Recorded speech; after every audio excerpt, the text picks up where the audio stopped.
Welcome back, everybody, to another exciting episode of Sports World with Patrik, where we dive into the world of sports with some of the most interesting people in the industry. I'm your host, Patrik, and today I'm thrilled to have with me a very special guest. Joining me is Matt Funk, the head coach of the boys hockey team at Cretin-Derham Hall, one of the top high school hockey programs in the state of Minnesota.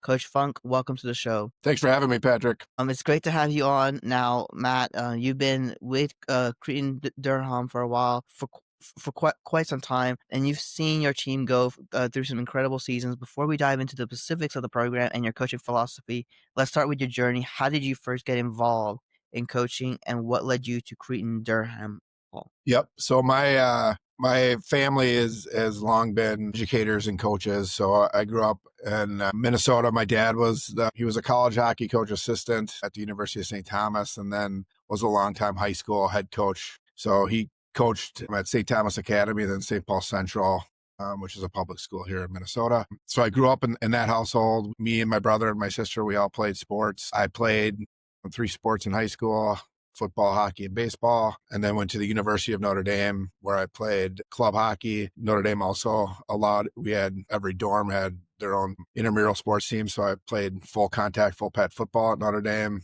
We played against each other's dorms. We had coaches and all that kind of stuff.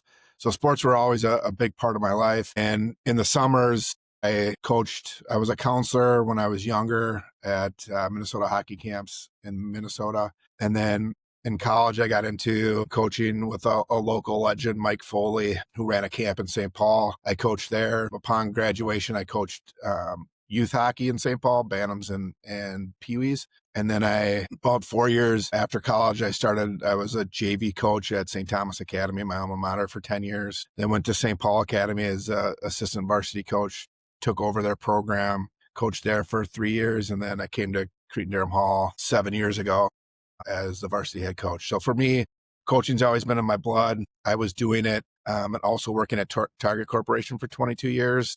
And then 3 years ago, I made the decision to transition to the athletic director here at Cretin-Derham Hall as well. So I'm the boys hockey coach at Cretin-Derham Hall and athletic director at Cretin-Derham Hall. That's obviously awesome. Cretin-Derham Hall is known for producing some incredible talent, and the hockey program has been a staple of the high school hockey excellence in Minnesota. What would you say is the foundation of the program's success, and how do you approach building a team each and every single season? Well, for us, it's like you said, Cretin-Derham Hall has got a rich legacy in athletics, and it's a very good school as well. And so I think we're lucky here at CDH, where we have 93% of our student population plays this sport before they graduate. We have a school of 922 students, 9 through 12. And so we've got, good sports teams across the board. So what I think is nice about the hockey team fitting into that culture is they're surrounded by athletes that perform at the highest level in their sport. A lot of them are multi-sport athletes, but they're at a school that challenges them academically, spiritually, socially. We have 133 different middle schools that feed our high school. So it's not like they're coming and they know a lot of kids coming in a lot of cases. For us in the hockey program, it's carrying that championship culture. It's building student athletes that are committed to all phases of their life. We have a motto on our team is how you do anything is how you do everything. And so meaning that you can't just expect to be a good hockey player and, don't show up and be a good student. Don't show up and be a good brother or sister. Don't show up and be a good son, daughter, whatever it is. So like for us, it's about, committing to what we're doing, working hard to your individual and team goals, and the success will carry forward. Now, obviously, it sounds like you guys focus a lot on the character of both on and off the ice of these players. And that's a philosophy I think a lot of people can get behind.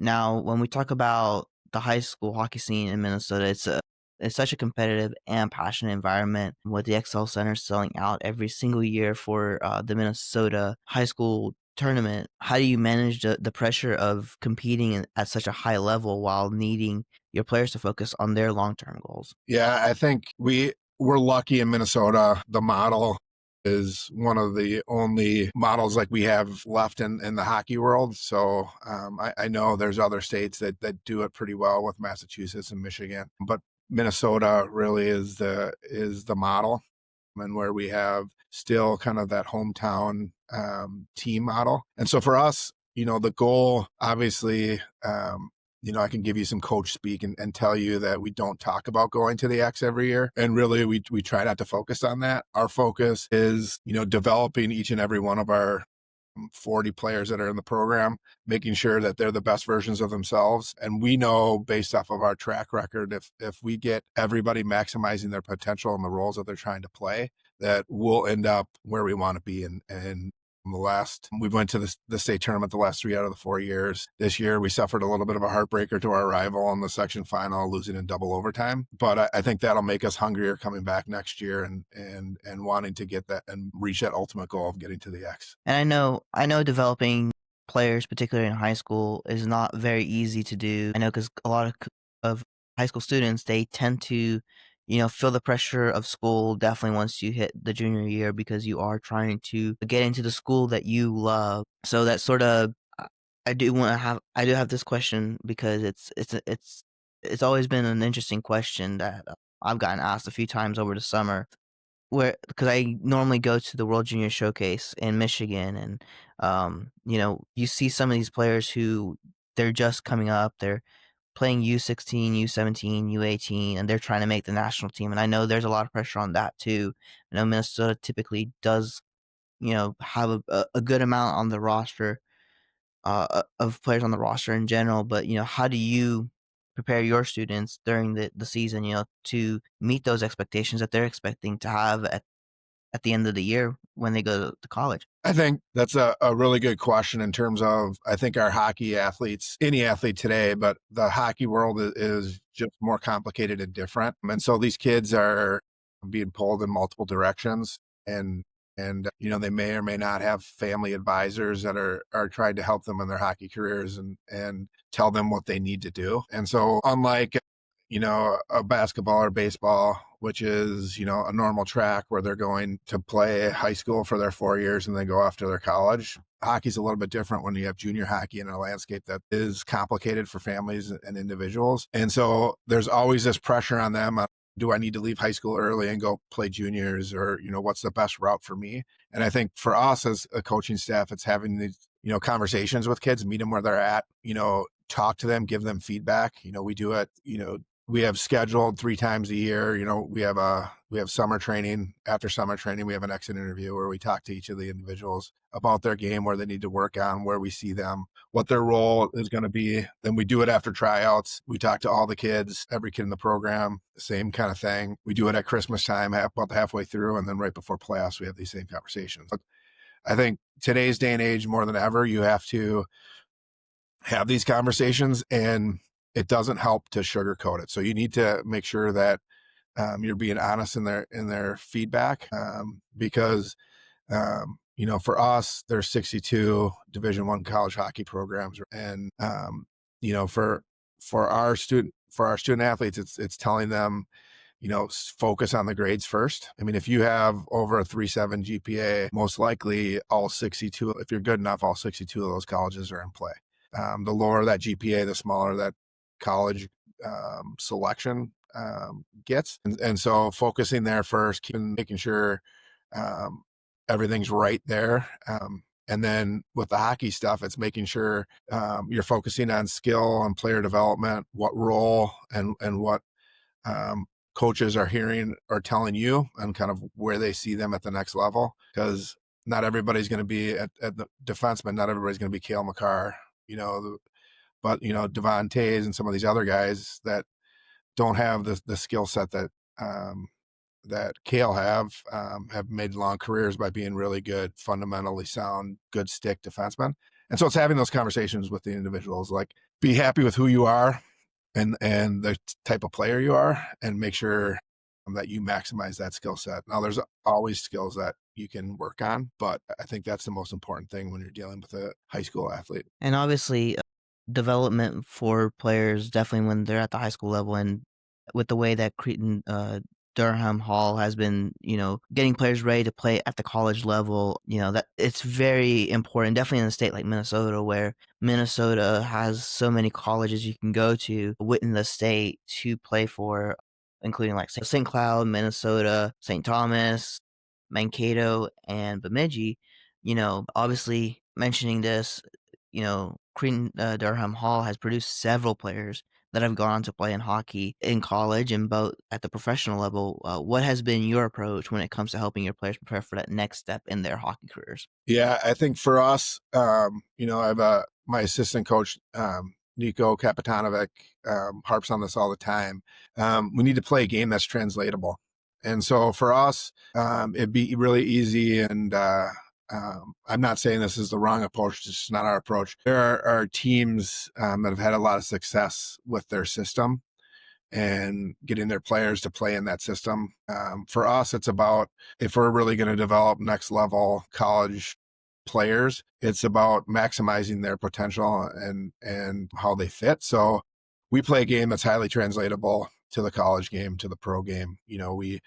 We have really good defensive end structure. We play with good sticks. We play a possession type game where we're constantly attacking the middle, but we're putting our players in roles that translate to that next level. So playing a game that's relentless, focusing, a little thing, Patrik, that we talk about all the time is like being a good teammate and body language. It matters. Like that's what the college coaches, college scouts, junior scouts, they all have a tough job because the game of hockey's really improved and there's a lot of really good hockey players out there. So they're trying to find that tiebreaker in a lot of these kids. And so we're harping on our guys to make sure that some of those tiebreakers that are very visible at a hockey game aren't coming and showing in a negative way. So making sure that you have a bad shift, you flush it, and you move on to the next. You're there for your teammates, and working on that side of your game as well. Coach Funk, and I do have this question to add on to this because I know how important it can be in high school because I know everything, as I keep mentioning, everything comes to you right at the end. I remember, I want to say I was a freshman, or no, I was a junior in high school, and I was like, oh, I'm gonna have all the time in my life to choose which college to go to. But I also saw some of my classmates back then struggle with who were athletes who struggled with doing their homework, but they also were struggling mentally, sort of trying to get ready for when they did end up going to college.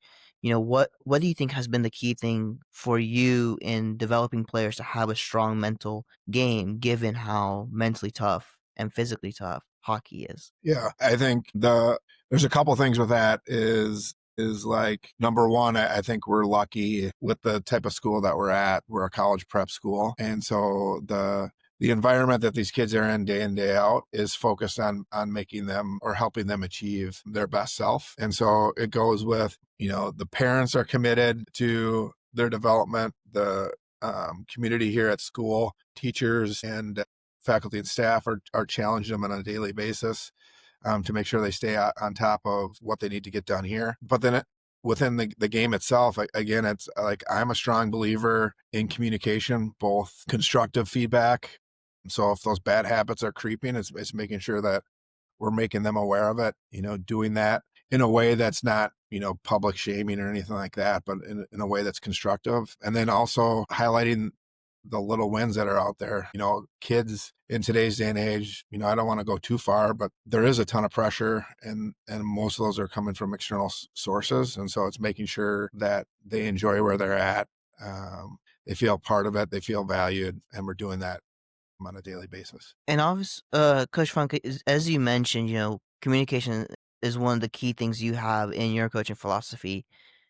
Um, and I know sometimes it's a two-way street with communication. The player has to be able to receive it, and the coach has to be able to give it to the player. How important have you seen communication to be with your team there at Durham Hall for how the team can be successful in a year? Because I've talked to Over in Minnesota, I've talked to the women's head coach, Brad Frost, and of course, in Adina, I talked to the football coach. He said, communication is a very important part, and that's what has helped, them become as successful as they have been. And obviously, there at Cretin-Derham Hall, you guys have been also successful with that. But how important was that communication? It's vital. I think it starts. You have to model it with your assistants, and so I think for me, when I was a younger coach, you kind of want to do everything, and you have your hands in every situation as a head coach,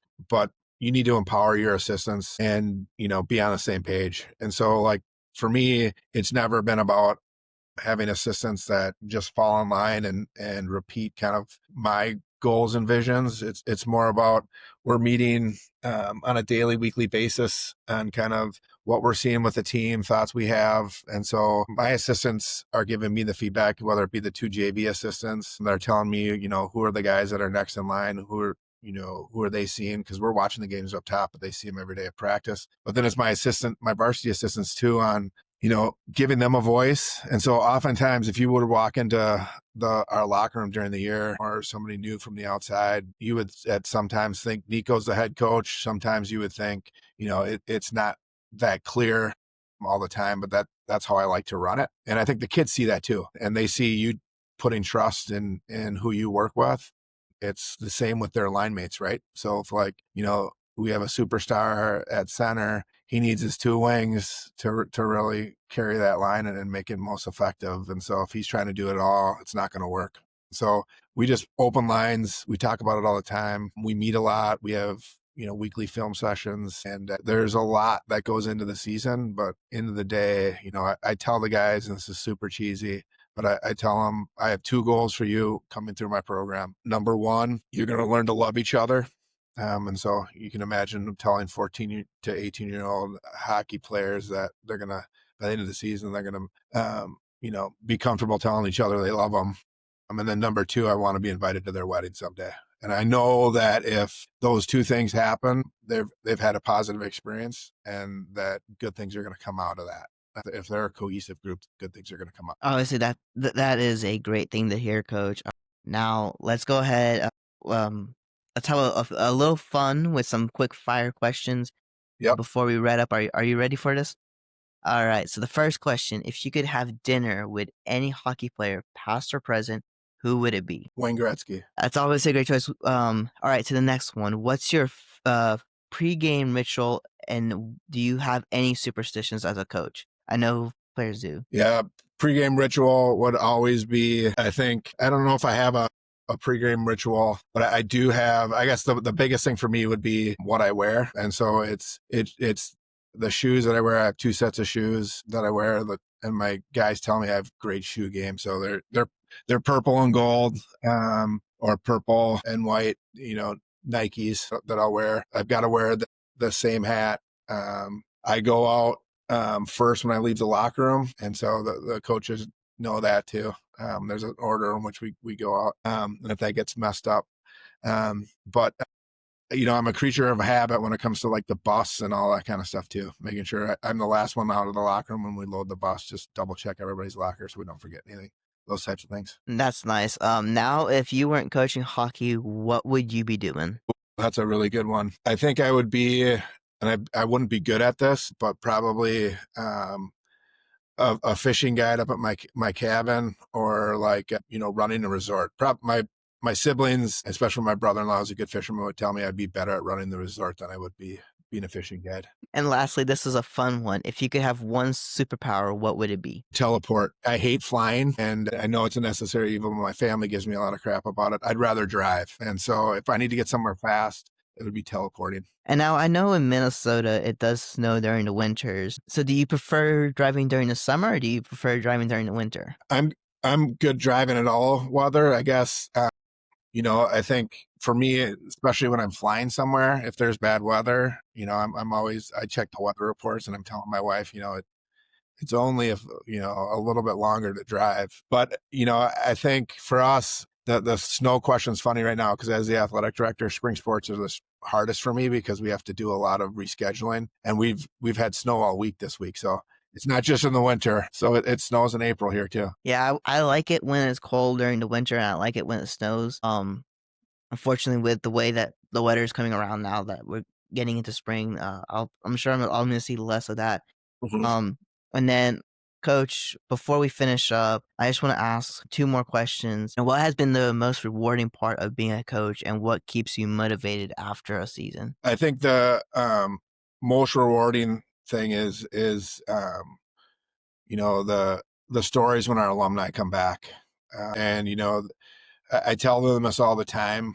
Like, you're going to remember, some of the big moments that you play, and some of those games. You're not oftentimes not going to remember a Thursday night game in December, but like the stuff that they come back and when we have the alumni hockey games, the stuff that the guys are talking about in the locker room, it might be a quirky thing that you said in a speech or something that you never knew happened that did, or a guy forgot a skate, whatever it might be. But just those funny stories of connection, and when the guys are talking about that and when they come back, and you see it, that genuine sense of belonging that these guys have for the rest of their lives. And so, like, I had, when I was at St. Paul Academy, we went to the state tournament for the first time in the history of the school. In the summer, one of my players got married. And so to be there and then, sitting at a table with a bunch of my former players and their girlfriends, fiancés now, and like they're telling stories about that team. I think that's when you're in it for the right reasons. That's when you're glad that your wife is there to hear those stories and to see the impact that we can have on And so, Coach Funk, the last question I am going to ask you here before we do wrap up this episode. Obviously, I know there's a big push right now to grow the sport of hockey, both professionally and at the grassroots levels. What do you think? And I know Minnesota is almost completely full. It's the state of hockey in the United States. But what do you think will be the next key thing to grow high school hockey in the United States? I think there's two things that we need to do. Number one, we need to continue to challenge ourselves and make it affordable and approachable. I think there's a lot of programs in Minnesota that are doing it the right way for youth, for mites and the youngest kids, and making that free when they start. But I think as we go up, I think there's some families that are making choices to get out because they're not on the top teams or top levels. And so that's when the price point gets hard. So I think that's number one. And number two, I'm biased because I am a girl dad. I have two daughters, and my oldest doesn't play, but my youngest plays. And I think there's a lot of good things that are happening on the girls' side, but we need to make sure we keep our focus on it and continue to grow that side of the game because we are seeing numbers dwindle when they get to high schools. And right now, the number of high school teams in Minnesota is dropping and the number of co-ops is growing. So I think anything that we can do to help grow the girls' game will organically help hockey as a whole. Coach Funk, thank you so much for joining me today. It's been a pleasure talking to you about your coaching philosophy, your program at Cretin-Derham Hall, and the state of high school hockey in Minnesota. Best of luck to you and your team in the upcoming season that you guys do have coming next year. I appreciate it, Patrick. Thanks for having me. Thank you.